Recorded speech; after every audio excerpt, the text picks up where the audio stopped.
games, but there was a big debut last night in the NBA, and it's time for Straight Talk, brought to you by Straight Talk Wireless. Best phones, best networks, no contracts. And that, of course, was the L.A. debut of Lonzo Ball with the Lakers. It did not go as planned for Lonzo nor for the Lakers, as Patrick Beverley shut him down completely, and the Clippers won that game with ease, Mike. Yeah, Beverley, listen, an all-defensive player. And 94 feet. As you're going to hear in a moment, there was a little bit of motivation behind that. But, it's a young Lakers team right now. Is Brook Lopez the best player on that team now until we see what these younger guys like Ingram and Ball are going to do? It's a team that's going to be growing, and a lot of talk of, will free agents go there after this year? We'll wait and see. We're one game into 82, but it was the much-anticipated first game of Lonzo Ball, and yeah, he got stymied. But he's not the first or the last guy to come out of college that's going to have a tough opening night.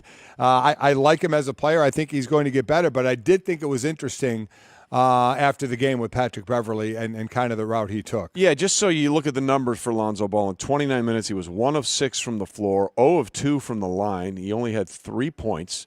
He only had 4 assists, and he had a bunch of turnovers as well. I think he had 2 turnovers. So he was minus 14. Minus 14. Yeah. And obviously not what he wanted. And you alluded to it. And here's what Patrick Beverley of the Clippers had to say after the game about the extra motivation that he had. I just have to set the tone, man.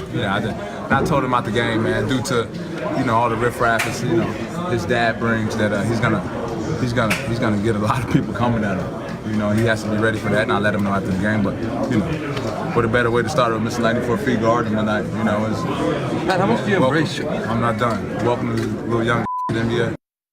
Yeah, laying down the gauntlet right there. That's what's going to be expected, and what Lonzo should expect because of the big baller brain. And listen, to even go away from that for a moment, when you're a rookie, when you're touted as a rookie, as a number 2 pick of the draft, you're coming in, you're as a youngster, a one and done, a teenager, maybe 20, but usually these guys are 19, 20 years old. Do you think these veterans want to get shown up, by young players doing one and dones and coming out? And some have come out and done well, but you're going to want to clamp these guys down anyway. But Patrick Beverley, we brought this question up a lot. Are guys going to go after him extra hard because of what his dad said?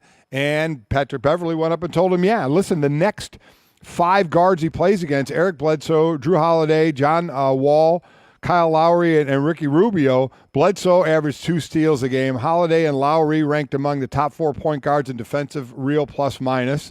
Wall is a former all-defensive team player, and Rubio averages over 2 steals a game. So it's and if there truly is that extra motivation, that we always said. There certainly was for Patrick last night. And he laid it out there. He said, that's what your dad did. Yeah. As I said, I don't want to make it all sound like the only reason they played tough against him, because he is a rookie and you're going to play tough against him, and he's going to learn. I do like Lonzo Ball. I do think he's going to be a good player. That's the thing in this. I think the way Lonzo has handled all of this has been remarkable. It's been remarkable. And they even did that Father's Day commercial. Yeah. He's been very self-effacing about the whole thing. And that's the hard part, because the kid has handled all of this with grace, and now he's having to deal with the fallout.